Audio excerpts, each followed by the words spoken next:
Pizarro, Arturo Saldivar, Elena Martinez Rosso, Met Oronces, Marianela Leonor Ledesma Navarez, I apologize for mispronouncing your names, and Roberto Molina Barreto. Please come to the stage.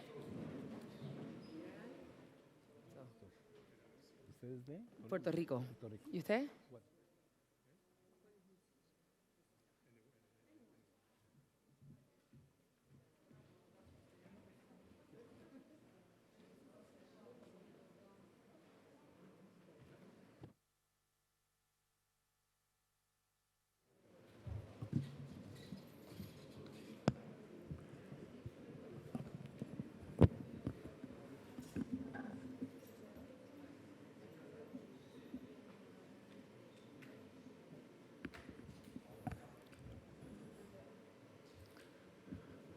Sus Excelencias, sus Señorías, distinguidos invitados, damas y caballeros, buenos días a todos.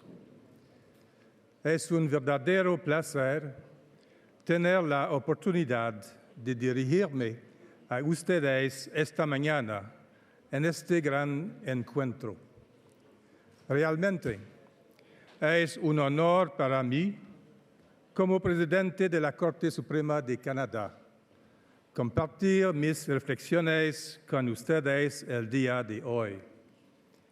Su sola presencia en esta conferencia permite unir nuestros países a través de nuestras instituciones judiciales para intercambiar ideas y promover nuestro diálogo colectivo en búsqueda de una visión de la justicia. Indeed, it is a real pleasure for me to speak to all of you today as part of this grand event dedicated to justice, the rule of law, and its indispensable corollary, judicial independence. I am particularly honored to serve as keynote speaker and moderator on this panel dedicated to the independence of the judiciary in the Americas. Our panelists today, hailing from Mexico, Uruguay, Puerto Rico, Peru, and Guatemala, will provide us with insight on the state of judicial independence in the Americas, much in the same manner as the previous panel dedicated to the state of judicial independence in Europe. As for myself, I am very pleased, as Chief Justice of Canada, to share with you all my thoughts today, knowing our shared commitment towards the rule of law. Your very presence at this conference serves to bring all of our countries together to exchange ideas and advance our collective dialogue in pursuit of a vision of justice, respectful of the principle of judicial independence.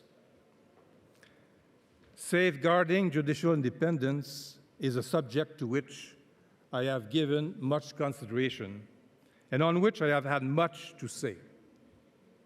And in my view, we have a duty to keep talking about it, to keep thinking about it, and above all, never to take anything for granted.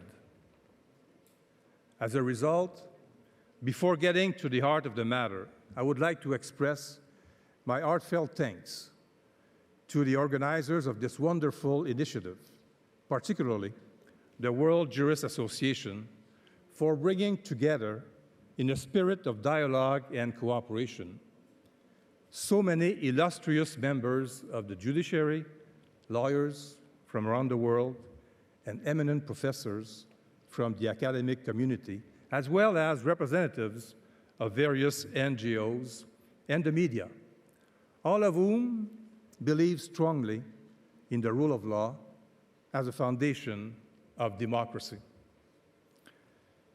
You will all agree with me that we are living in an era when people are cynical about and mistrustful of their institutions and the ruling class in general. This situation is compounded by a wave of pessimism about the future of several societies, which may, of course, create a sense of powerlessness. Our democratic institutions are paying the price, and yet our collective salvation lies in these institutions.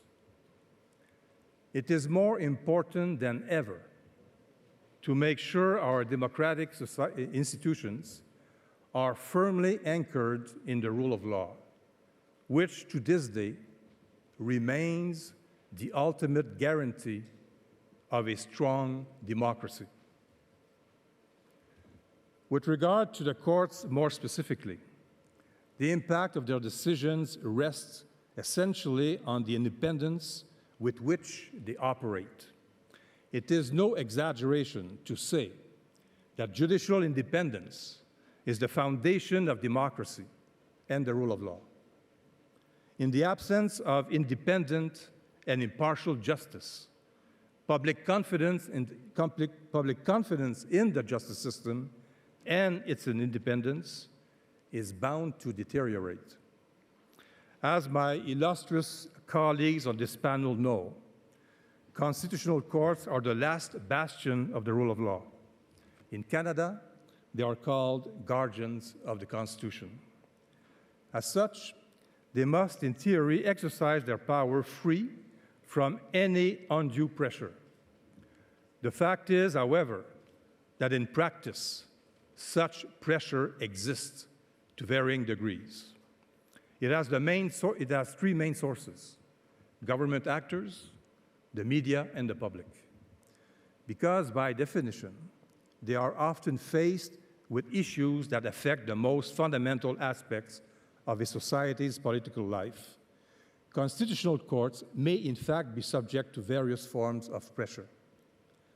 The ideal balance, some would call it utopian, between separation and cooperation among the organs of the state may therefore prove difficult to maintain.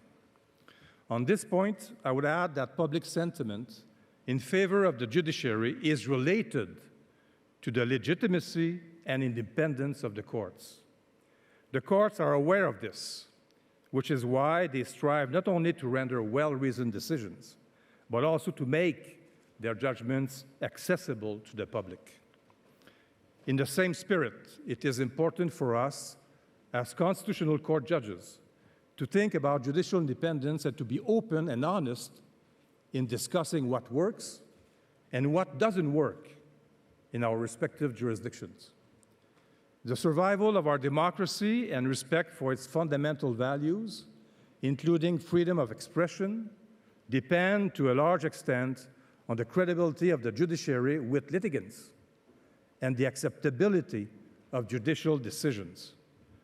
The judiciary requires the support and engagement of all members of the public, for otherwise its independence and credibility, and thus its ability to render justice, might well be lost in an insidious manner.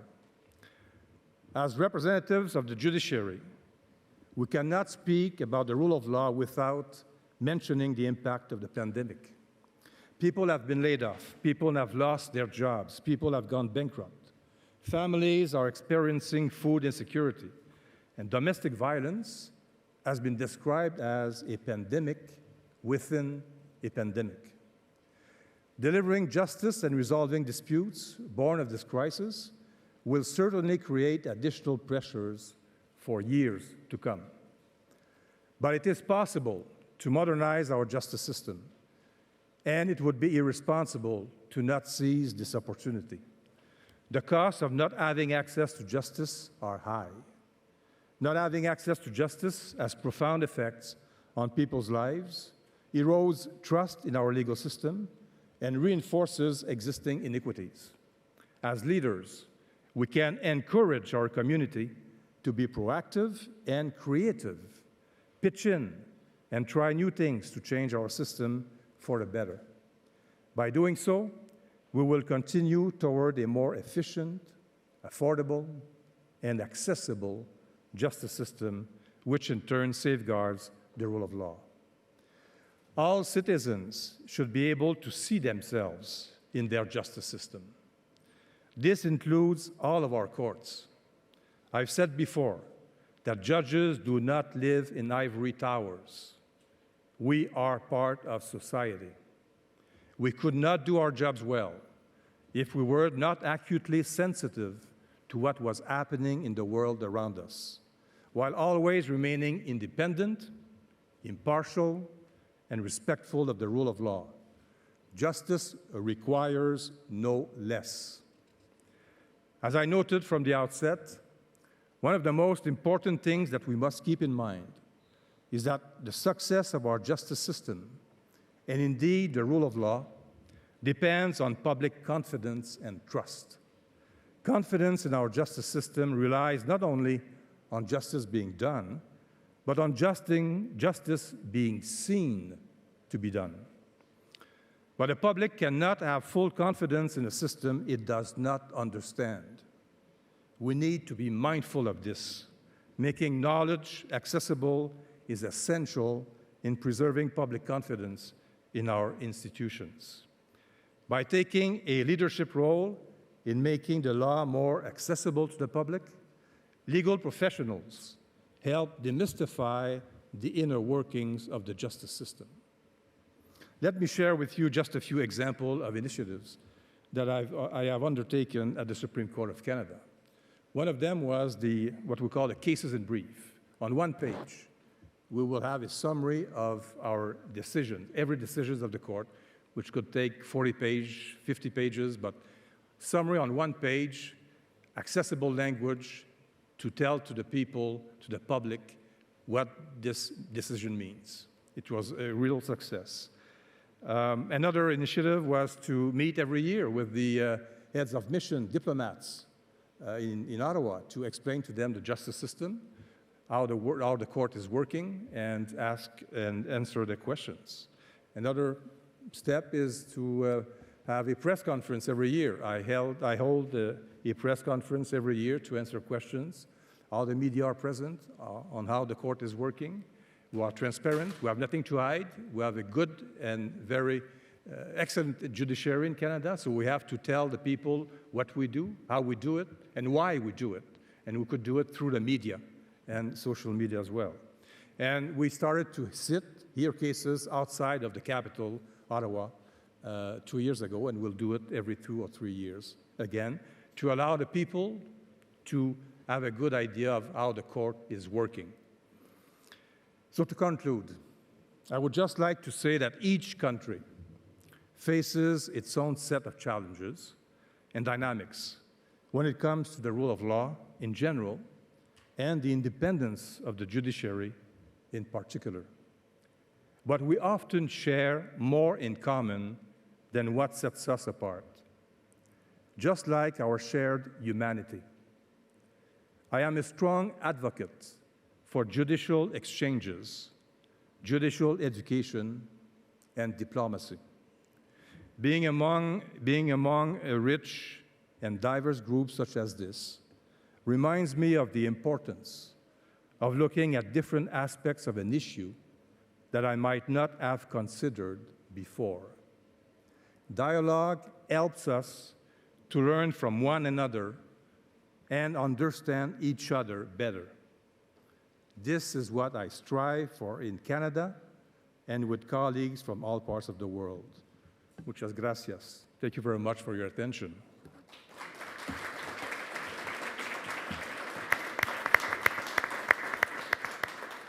I would now like to present to you our first panelist, the President of the Supreme Court of Justice of Mexico, Mr. Arturo Zaldivar, on Visio.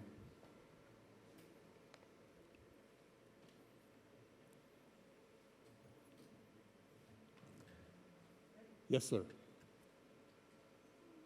Buen día. Agradezco mucho la invitación a esta importante cumbre internacional. Es un honor para mí participar en ella. Saludo respetuosamente a mis distinguidos colegas, a todos los asistentes a esta cumbre y a la gente que sigue esta transmisión. El tema de la independencia judicial sin duda es uno de los más relevantes en cualquier análisis de las democracias constitucionales. Lo es más en momentos como el que vivimos, en que no solo en América Latina, sino en gran parte del mundo, estamos viviendo tiempos de una enorme polarización. A las sociedades nos está costando trabajo encontrar vías de entendimiento, espacios de neutralidad, de cierta objetividad, para poder dialogar sobre aquello que nos une y poder también debatir de manera civilizada nuestras diferencias.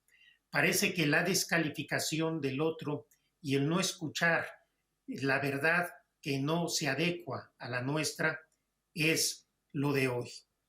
En este entorno, los poderes judiciales estamos sometidos a enormes tensiones, no solo a las presiones de los poderes institucionalizados, sino también de los poderes fácticos, los poderes mediáticos y los poderes económicos.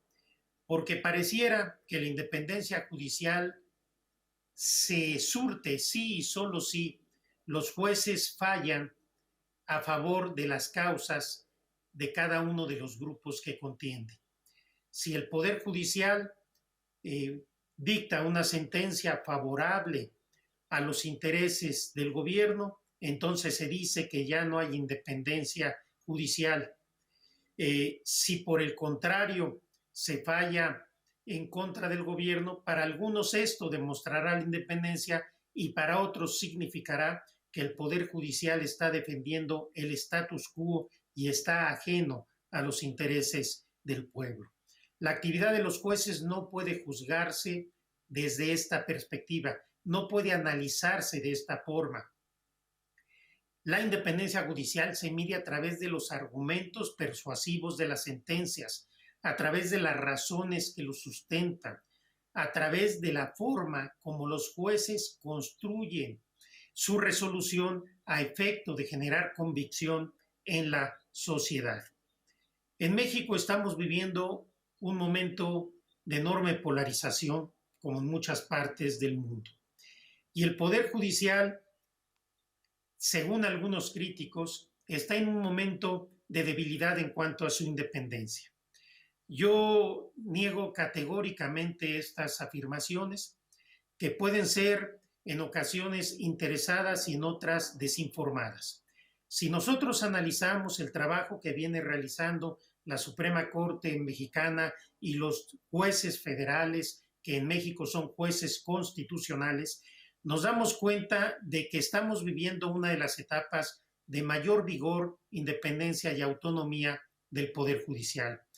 Podemos contar centenares de sentencias, merced a las cuales se encuentran suspendidas, paralizadas por medidas cautelares, las políticas públicas más importantes del actual gobierno.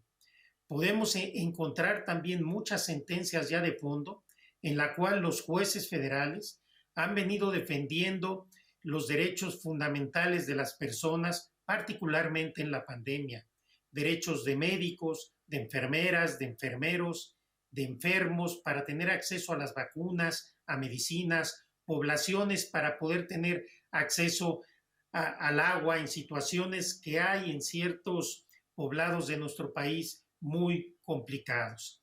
El Poder Judicial debe ser analizado y valorado a través de sus sentencias. Las sentencias del Poder Judicial mexicano demuestran su independencia, su autonomía, que el único compromiso que tenemos es precisamente con los derechos humanos de las personas y con la Constitución.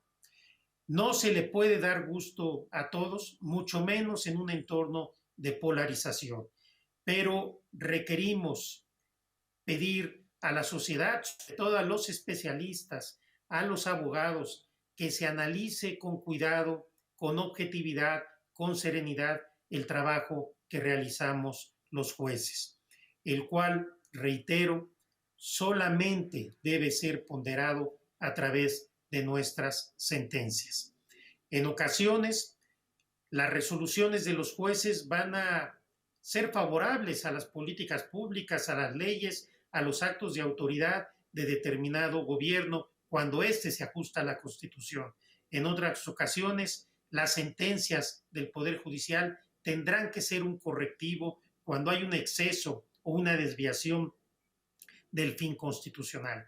Pero adicionalmente, al menos en nuestros países de Latinoamérica, en donde tenemos todavía muchas carencias en el desarrollo de los derechos económicos, sociales, culturales y ambientales, desde mi punto de vista, uno de los grandes retos de la independencia judicial es el desarrollo y la defensa de estos derechos para lograr ir avanzando a un estado social de derecho, a un estado bienestar en donde todas las personas tengan una mejor forma de vivir y de disfrutar sus derechos humanos. Muchas gracias.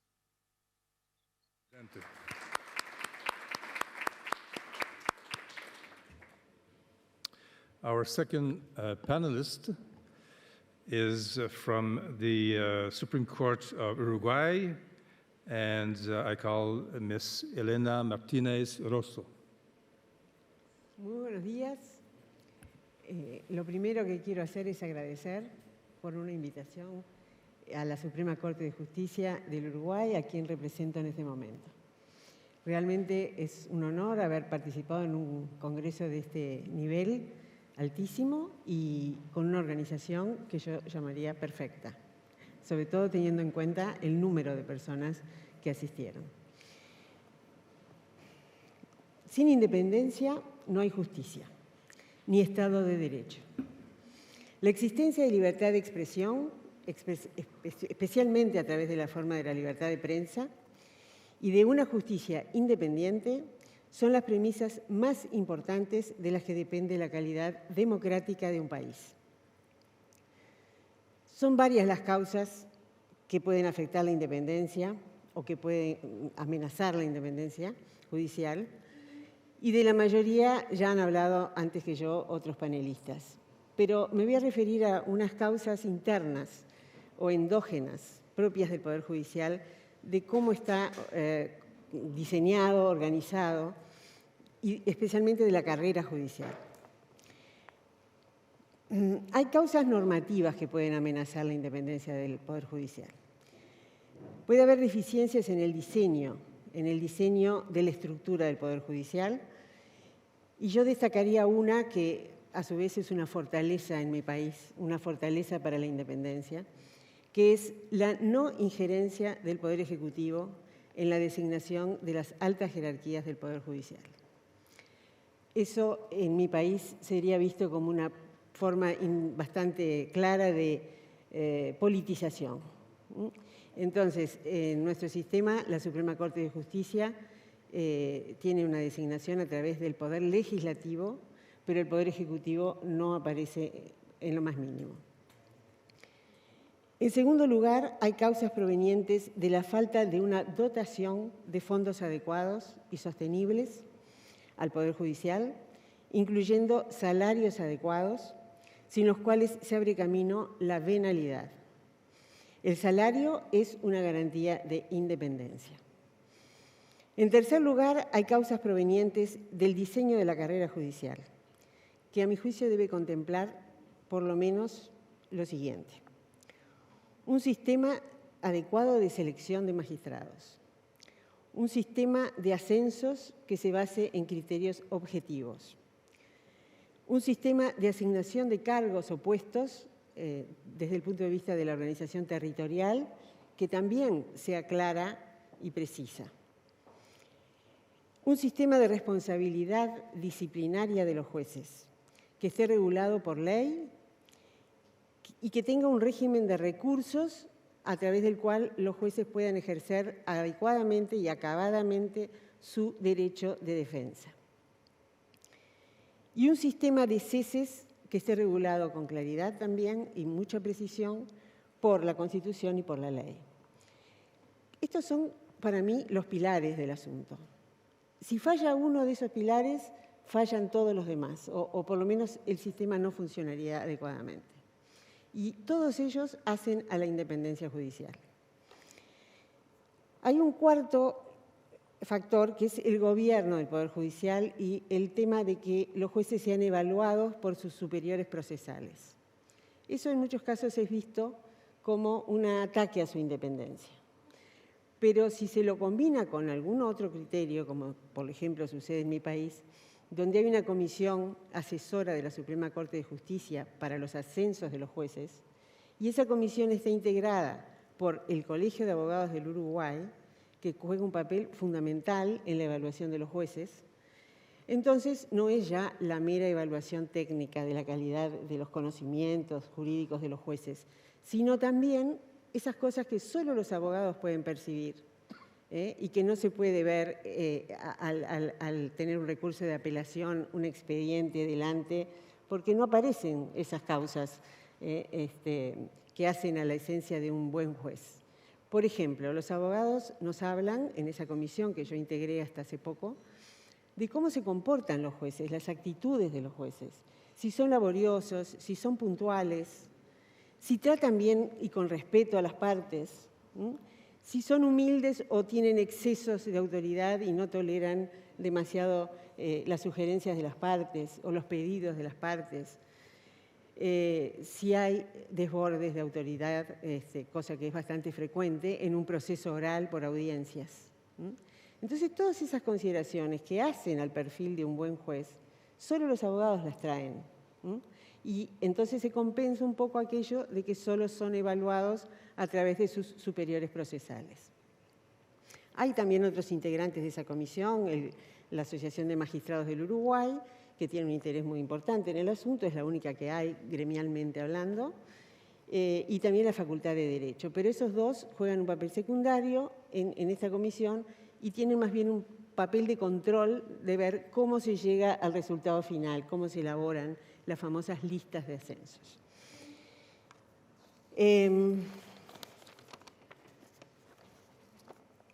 Finalmente, como segunda parte de mi exposición, me voy a referir a un fenómeno que afecta a varios países de América y también a España, que lo conocemos bajo el nombre de puertas giratorias.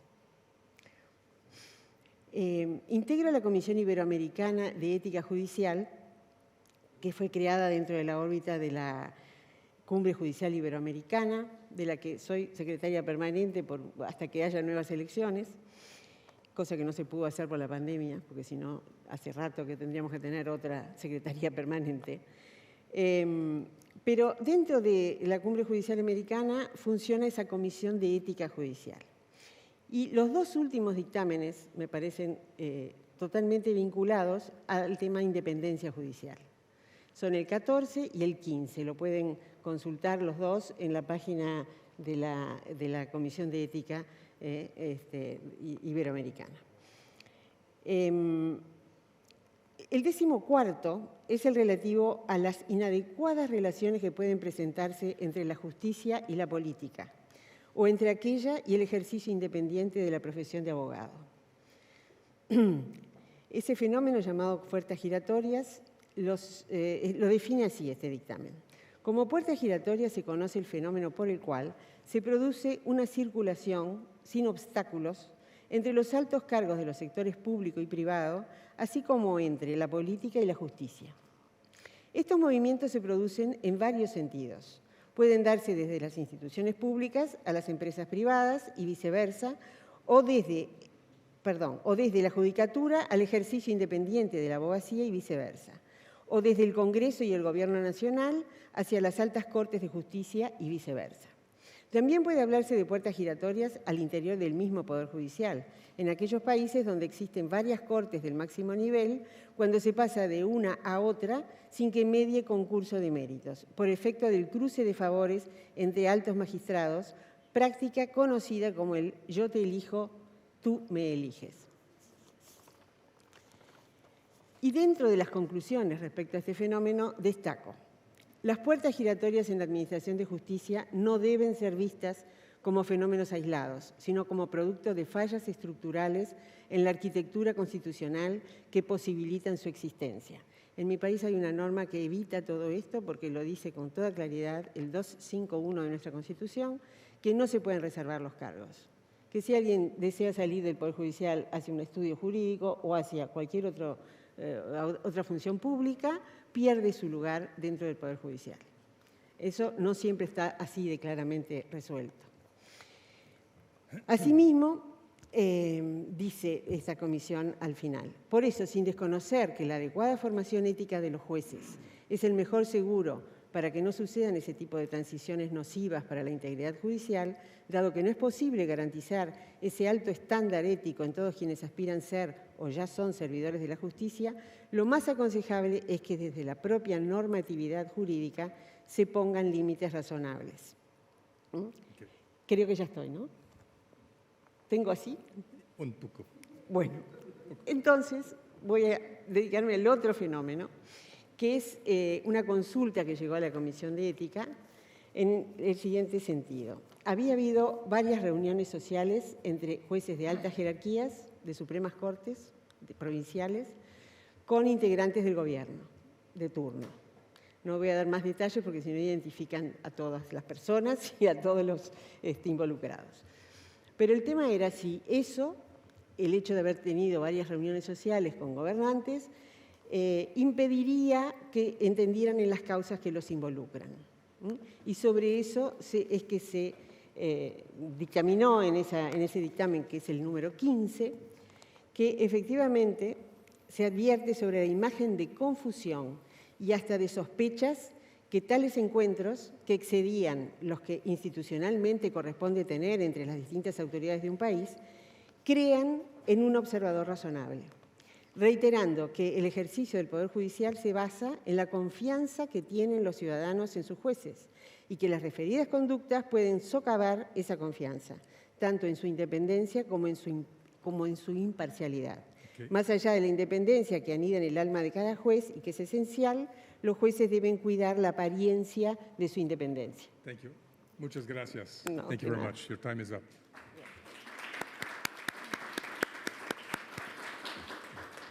Now I will invite Maite Oronas, Chief Justice of the Supreme Court of Puerto Rico. Muy buenas tardes y muy agradecida de la invitación del World Jurist Association, de su presidente Javier Cremades. Es un privilegio estar aquí. Creo que tanto en Puerto Rico, en Estados Unidos y toda Iberoamérica es evidente los sucesos de los últimos meses y años, la importancia de la independencia judicial y de los eventos que la han amenazado en estos tiempos recientes. En Estados Unidos me parece que es necesario mencionar los ataques que hubo a la judicatura posterior a las elecciones, a las últimas elecciones, los eventos del 6 de enero y los ataques a la judicatura norteamericana luego de esos eventos. Cuando tienes a la población o a los medios o a distintos grupos hablando de y expresando los pseudo jueces o jueces nombrados por X o Y presidente, eso es un ataque frontal a la independencia judicial. Y es un intento de menoscabarla, claramente. En Puerto Rico, en los últimos 5 años, hemos tenido una crisis fiscal que conllevó la radicación de una quiebra de toda la jurisdicción, 2 huracanes catastróficos, la renuncia de un gobernador en el verano del 2019, el primer evento de esa magnitud en mi país, y obviamente la crisis política y constitucional que hubo luego de eso, unos eventos de sismos que duraron más de 6 meses y obviamente la pandemia. Y se nos hizo muy evidente durante estos tiempos la importancia no solamente de tener un sistema judicial robusto, pero más que nada independiente. Y fue precisamente el Poder Judicial, durante y luego de estas crisis, la que logró mantener la estabilidad democrática, la que dio el paso al frente para mantener y garantizar las libertades de las personas que viven en Puerto Rico. ¿Qué es independencia judicial? Y lo hemos mencionado en este foro, en el foro anterior. Me parece que vale resaltarlo nuevamente por su importancia. y es garantizar un sistema, o para garantizar un sistema judicial que proteja los derechos fundamentales de todas las personas, mantenga el orden social necesario para la vida en sociedad, y para ello es preciso contar con un poder judicial independiente, capaz de resolver los casos y controversias desde el derecho, sin intereses personales, económicos o políticos, sin responder al clamor público o a las presiones de la prensa, o incluso a las propias percepciones personales del juez o la jueza. Nada de lo anterior debe influir en las decisiones o en las actuaciones. Y lo repito porque me parece que en muchas ocasiones se distorsiona lo que quiere decir independencia judicial. Y se piensa más, por lo menos en mi país, como un privilegio de los jueces y las juezas, como un escudo protector de la judicatura. Y no se entiende como una protección precisamente a la ciudadanía, porque es esa independencia la que permite que se tomen decisiones de manera distanciada de todo lo que he mencionado anteriormente. Hay una cita que me gustaría leerle brevemente, de Mauricio Gutiérrez Castro, y dice: el Poder Judicial que, al decir de Hamilton, no tiene ni el poder de la bolsa ni la fuerza de la espada, sino que la deriva de la razón para subsistir como poder independiente, necesita y merece una protección especial, máxime, que es llamado a proteger los derechos de las personas frente a los actos arbitrarios de los otros poderes del Estado. Al poder más débil se le impone la tarea de ser el antepoder que controla a los más fuertes.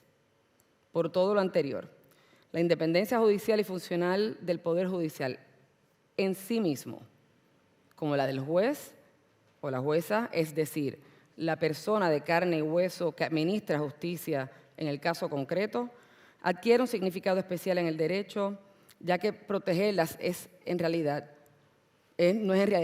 no es un fin en sí mismo, sino el medio, quizás el único medio razonable de proteger la Constitución, la ley y, en último término, las libertades del gobernado.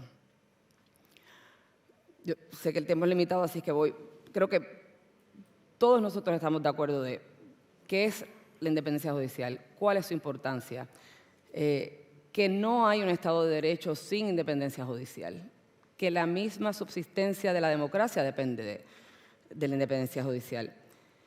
Y me parece que quizás tenemos que un poco girar a cómo entonces la protegemos. ¿Qué nos amenaza? ¿Qué amenaza la independencia judicial? ¿Y cuáles son los elementos que nos permiten protegerla? Me parece que era el juez presidente de la Corte Administrativa de Finlandia hablaba de asuntos y eventos concretos que amenazaron la independencia judicial en Europa. Y yo creo que parte de nuestro deber como poderes judiciales es no solamente explicarle al público qué es, sino especificarle de qué hablamos cuando se habla de esa amenaza. Reducciones en los términos de los jueces, reducciones a los ingresos, a los salarios de los jueces, reducciones a los presupuestos de los poderes judiciales. Y se me acaba de la mente legislación para coartar las funciones de la judicatura. Legislación que coarta la independencia o la discreción de cierta manera. Y me parece que es preciso puntualizarle al país y a nuestros ciudadanos cuando eso ocurra, precisamente un poco señalarlo para que entiendan lo que es. Y el antídoto, me parece, por lo menos uno de los antídotos principales para promover la independencia, me parece que es la transparencia. Y la mencionaba el juez presidente de Canadá. Transparencia en las decisiones, transparencia en los fundamentos de las decisiones, pero un poco el problema que tenemos los poderes judiciales es que nuestro trabajo es muy técnico, es muy complejo. Así que la ciudadanía promedio no entiende los razonamientos en muchas ocasiones de las decisiones importantes.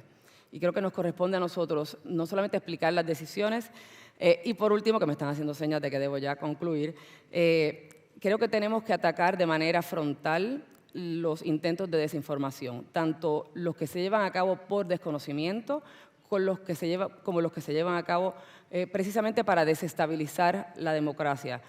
Y en eso tenemos que unirnos un poco y buscar aliados para atacar de manera concreta los ataques que se hacen al Poder Judicial precisamente con desinformación malintencionada.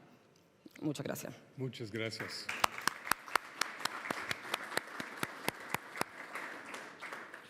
Now I would like to present to you our next panelist on Visio. We will connect to Marianela Leonor Ledesma Narvaez, President of the Constitutional Court of Peru. Buenos días desde acá del Perú y distinguidos asistentes y participantes. Sean mis primeras palabras de agradecimiento al World Juris Association y a todos los organizadores de este importante evento por invitarme para expresar algunas ideas a propósito de la independencia judicial en las Américas. El tratamiento que brindaré al asunto estará concretamente enfocado a la independencia en la judicatura del Perú. Y desde ya tengo que empezar diciéndoles que en el Perú la independencia judicial es un valor fundamental en nuestro sistema jurídico y tiene un reconocimiento expreso en la Constitución de nuestro país. En nuestro país, no solo el Poder Judicial, el Tribunal Constitucional peruano, que también es un órgano autónomo e independiente, el Jurado Nacional de Elecciones, el Fuero Militar y las comunidades indígenas, dentro de sus respectivas competencias, conforman lo que se llama el poder jurisdiccional. Y a todas estas entidades es aplicable el principio de la independencia judicial, y desde el cual ha sido delineado en sus alcances por la propia jurisprudencia, en particular por la jurisprudencia del Tribunal Constitucional, y a su vez reiteradamente ha sido influenciado interpretativamente por la jurisprudencia de la Corte Interamericana de Derechos Humanos. Siguiendo dicha jurisprudencia, podemos sostener en primer término que la independencia tiene una doble dimensión objetiva y subjetiva. Por razones de tiempo, solamente voy a hacer una referencia en relación a la independencia objetiva y para mostrar tres aspectos en el caso peruano en la que consideramos que pueden comprometer en alguna forma esta independencia judicial. En el primer caso señalaré el tema vinculado con un sistema de ratificación de jueces en el Poder Judicial. En el Perú, los jueces del Poder Judicial son sometidos a una ratificación para decidir si permanecen en el cargo y esta ratificación se hace cada 7 años, con prescindencia, ¿no?, si es que sobre dicho juez hay la sospecha o no de un indebido ejercicio en la función. Evidentemente, este procedimiento compromete seriamente el principio de inamovilidad en el cargo, lo que a su vez también es una garantía instrumental para la protección de la independencia judicial. Nuestro país, a través de la jurisprudencia del Tribunal Constitucional, ha dotado de importantes garantías a este procedimiento de ratificación de jueces, a tal punto que se exige que las ratificaciones solamente prosperan en la medida que existan razones, motivaciones para ello. Un segundo aspecto que puede generarse sobre este tema de la independencia está vinculado con los inconvenientes que se asocia con los jueces provisionales que también forman parte de la actividad judicial. La provisionalidad afecta la estabilidad en el cargo como garantía necesaria para la protección de la independencia en el ejercicio de la judicatura. Y aunque es una mala práctica, este número de jueces provisionales se ha reducido significativamente en los últimos años en nuestro país, aunque tiene una presencia importante que va camino a erradicarse. Un tercer aspecto que se encuentra vinculado también, que afecta a la independencia, podríamos plantearlo con el tema de la jurisdicción militar. En nuestro país, el fuero militar es ajeno al Poder Judicial. Tiene una competencia material reservada a los delitos de función de los que puedan ser acusados los miembros de las Fuerzas Armadas o de la policía. Y de acuerdo a nuestra legislación, los miembros de las Fuerzas Armadas en actividad pueden formar parte del Tribunal Penal Militar. Como se sabe, hay un principio de jerarquía funcional que rige en las fuerzas castrenses. Todos sus miembros en actividad Incluso si realizan funciones jurisdiccionales, están sometidos a una estructura jerárquica. Y hago referencia a esto porque en nuestro país, de acuerdo a nuestra Constitución, el presidente de la República es el jefe supremo de las Fuerzas Armadas y de la Policía Nacional, de modo tal que los miembros en actividad de estas fuerzas, incluso si administran justicia estructuralmente, estarían y están subordinados al jefe de gobierno. Este diseño normativo no parece del todo compatible con la teoría de la apariencia por todos conocida y que es un elemento fundamental de la dimensión objetiva del principio de independencia judicial. Antes de culminar mi intervención, no quiero dejar de ocuparme brevemente de otra cuestión que entiendo directamente vinculada con la independencia judicial y que, a diferencia de los factores que he mencionado hasta el momento, están relacionados con elementos de riesgo exógenos que se encuentran ligados con un elemento endógeno y para el cual plantearé algunas preguntas, como por decir, ¿debe un buen juez estar en capacidad de ser independiente de sí mismo al momento de administrar justicia? ¿Ser independiente de sus propios prejuicios, de algunos patrones morales que le acompañan? Como es obvio, cuando un juez juzga, nunca lo hace incidiendo en su propia vida, sino en la vida de los terceros, de los ciudadanos. Pues bien, me pregunto, ¿puedo aplicar a esos terceros como juez mis propios valores, mis propios modelos de virtud? Es evidente que tales modelos no son necesariamente los mismos criterios morales que forman parte de las constituciones de nuestros estados constitucionales y no son, por consiguiente, los criterios de la ética pública que democráticamente una comunidad ha establecido en su constitución.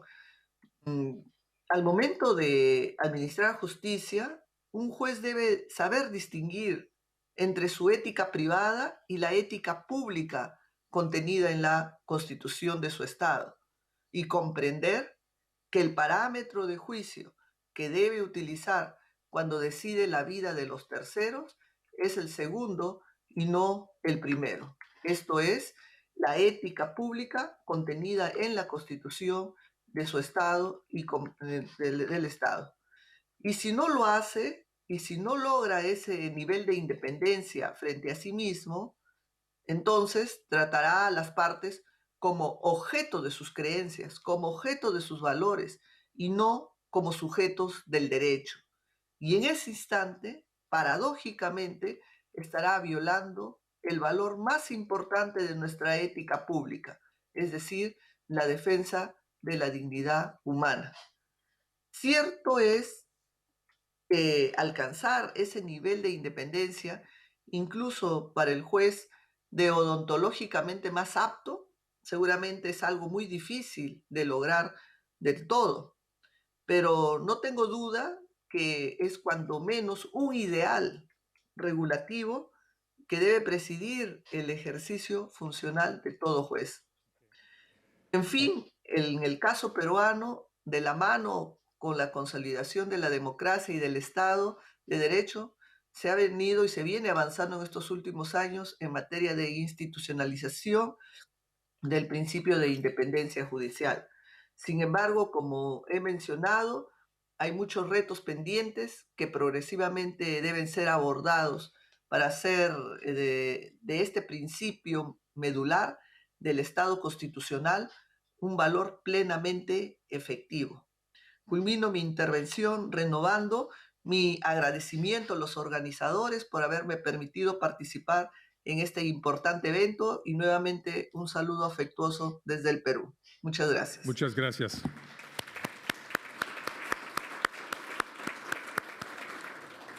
Now, the last panelist, but not the least, is the president of the Constitutional Court of Guatemala, Mr. Roberto Molina Barreto. Muchas gracias. La independencia judicial está contenida en el artículo 205 de la Constitución Política de la República de Guatemala, que instituye como garantías del organismo judicial la independencia funcional y la independencia económica. Al respecto, la Corte de Constitucionalidad de Guatemala ha establecido jurisprudencialmente que sin estas garantías no es posible concebir un sistema de justicia que dé a los particulares la seguridad de que las decisiones judiciales estarán revestidas de objetividad e imparcialidad, entre las que destaca el irrestricto respeto a las facultades e independencia de ejercicio de que gozan los administradores de justicia.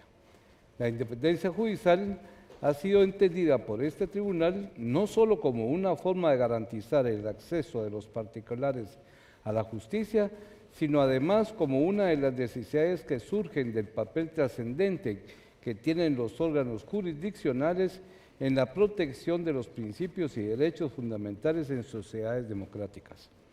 En su jurisprudencia, la Corte Interamericana de Derechos Humanos ha resaltado algunas obligaciones de los Estados partes para mantener la independencia judicial, tales como el deber de garantía, que supone la instauración, mantenimiento y actualización de políticas institucionales y marcos regulatorios que logren eficazmente los propósitos de prevenir y de sancionar las interferencias al adecuado ejercicio de la potestad jurisdiccional, que puedan prevenir de otros estamentos del sector público o inclusive fuera de este. El deber de respeto a la abstención que impide a todo detentador del poder público a causar interferencias. Y el deber de apego al derecho que no cae más que en los propios funcionarios públicos de que sean independientes y que todos los fallos que estén emitidos por los operadores de justicia estén debidamente fundamentados y que sean emitidos sin presiones de ninguna naturaleza ni de nadie. La Corte Interamericana de Derechos Humanos se ha pronunciado afirmando que uno de los objetivos principales que tiene la separación de poderes públicos es la garantía de la independencia de los jueces, cuyo objetivo radica en evitar que el sistema judicial y sus integrantes se vean sometidos a restricciones indebidas en el ejercicio de su función por parte de órganos ajenos al Poder Judicial o incluso por parte de aquellos magistrados que ejercen funciones de revisión o de apelación. Para sostener el principio fundamental de independencia judicial en un Estado moderno, es necesario que se garantice de parte de todo el aparato público que se crearán y mantendrán en plena vigencia los mecanismos legales y políticos para mantener a los operadores de justicia alejados de injerencias abusivas en el ejercicio de su función, que se evitará de cualquier persona que detente el poder interfiera en la aplicación de justicia y quienes sustentan el poder de juzgar y ejecutar lo juzgado lo harán fundamentando, motivando adecuadamente sus decisiones.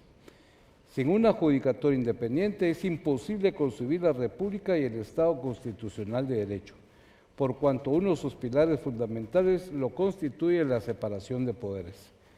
Los altos ideales adoptados por la humanidad y por la comunidad americana en particular, al adoptar la democracia como forma de organizar el poder, caerían en un saco roto si no se cuenta con jueces independientes que garanticen la vigencia de los acuerdos alcanzados por las mayorías sin descuidar los derechos elementales de las minorías, aunque esto genere antipatías o roces con algunos sectores políticos. Así, la independencia judicial, además de ser un principio, un derecho o una institución jurídica, es un elemento de organización y pervivencia de un Estado democrático, constitucional y republicano de derecho. En Guatemala, la Comisión de Amparo, Habeas Corpus y de Constitucionalidad de la Asamblea Nacional Constituyente previó la creación de un Tribunal Constitucional permanente, independiente y autónomo. Este desarrollo de la idea se ve reflejado en varios de sus artículos de la Ley de Amparo. A nivel institucional, la Corte está dotada de independencia económica que le permite crear su propio presupuesto, de una independencia funcional, ya que es totalmente independiente de los otros órganos del Estado, y de una independencia administrativa, con lo es de poder dictar sus propios reglamentos y la facultad de su presidente de ejercer esa independencia. La verdad es que lamentablemente vivimos en el mundo de las percepciones y sé que al igual que en Guatemala, muchos de nuestros países están sometidos a muchas presiones por intereses de los distintos grupos y que muchas veces, amparados por las diferentes discusiones por orden ideológico, económico, social o de otros credos, pues en base a eso disfrazan lo que es puramente el ansia de poder. Sin embargo, creo yo que es un desafío de nuestros pueblos crear una verdadera independencia alejada de todo este tipo de presiones. Quiero despedirme recordando las palabras del connotado jurista uruguayo, Eduardo Couture, que dice: los ciudadanos no tienen un derecho adquirido a la sabiduría del juez, pero sí tienen un derecho adquirido a la independencia, a la autoridad y a la responsabilidad de éste. Muchas gracias. Muchas gracias. Unfortunately, that's all the time we have. So whether you are in Europe, whether you are in the Americas, realize that we share the same concerns and some of the same challenges. And one way to deal with it, I think, is to talk about it. So your presence here today is a big step in that direction. So I thank you so much. Muchas gracias for your presence and comments. Thank you.